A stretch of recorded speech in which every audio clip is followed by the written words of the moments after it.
When I begin to work with a subject, I have nothing to work with, and therefore the production is one which I structure gradually. The most important aspect in such a psychodramatic presentation are production techniques.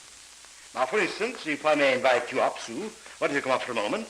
I'd like to demonstrate with you how such production techniques are used. Now, in general, Sue, there are three types of production techniques which I'd like to demonstrate in this lesson. The one is the technique of representation. The second is the technique of reversal. The third is a double technique. Let's start with the first one, the technique of representation. For instance, you, Sue, to give you an illustration, you are from? Tarrytown. Tarrytown. I would like, for instance, to meet your mother, right? Your mother isn't here. No, right? she isn't. No, and she couldn't come. We have, therefore, to portray her by means of someone who is particularly trained to take such roles. Now, these people are called auxiliary egos, as you know, and we have here a number. Now, I would like, for instance, Zerka to come up and to portray the role of your mother.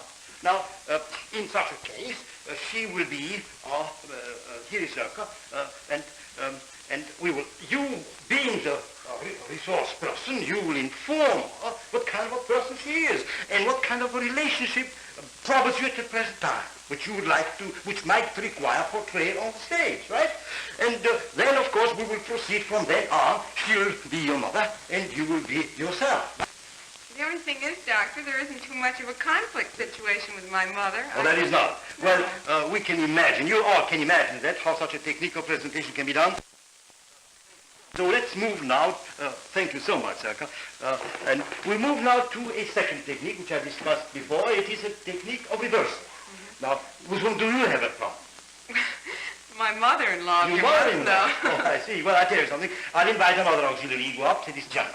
Now, Jana, if you'll come up here, and you see, in the role, in the reversal technique, you will take the part of that person with whom you have conflicts. That is your mother-in-law. And she'll take your part. Right? And now you structure with her a situation we would like to see you as your mother-in-law, and she taking as well. She takes the part of Sue. All right, go ahead. Well, usually she comes over at night when I'm washing my hair or something, rings the bell, and I have to go downstairs. Go ahead and see. Let's see what happens. Well, what would you do? Well, you'd be coming down the stairs, and I'd be standing there waiting, usually tearful. And so you'd say, "Hello, Mrs. Russell." Mrs. Russell is me. And I'm Sue.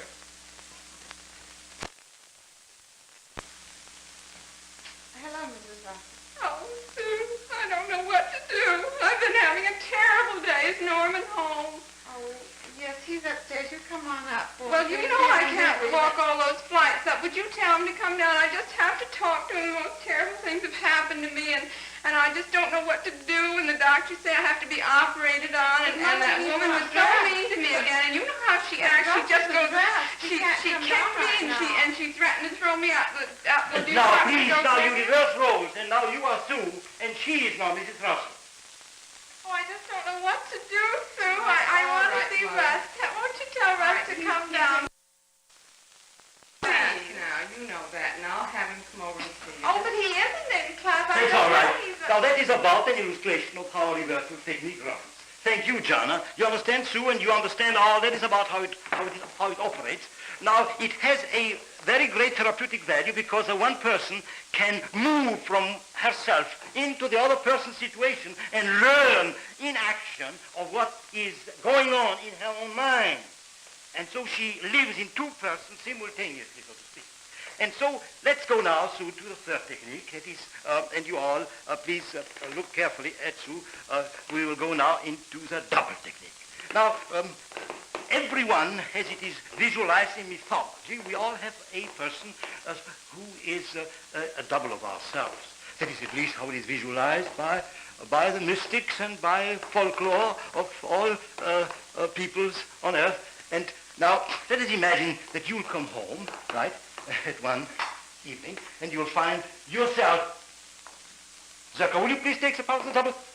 And you'll find that there are two shoes in your living room, let us say. And now, you, of course, as regular doubles, you will move the same way, you will talk the same way, you will feel the same way, and you will complement yourself She will give you a great deal of strength by having one like you in social space.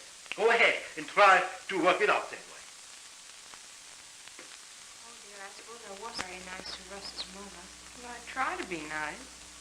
Well, I know, but I don't seem to succeed very well. She gets so upset and she unnerves me. She makes me feel so, I don't know, so fidgety. Well, I used to be able to get along with her all right, but I guess as I got a little more neurotic myself, I found that she was Now, there you are, bothering girls. me. Let us imagine now that you will continue to show the double technique in all phases of your mutual existence. And now, I would like to explain to all of you what this double technique means, psychodramatically and therapeutically. You see, the best illustration is, if you recall, the great French novelist, Guy de Maupassant. One day, when he came home, he saw himself sitting at his desk writing a manuscript. That was the beginning of his psychosis. That was an uncontrolled double, one who hallucinated himself from his own mind and was there in space. But we are projecting the double voluntarily upon the stage, giving you a double so that you may learn and maintain control of your own mind.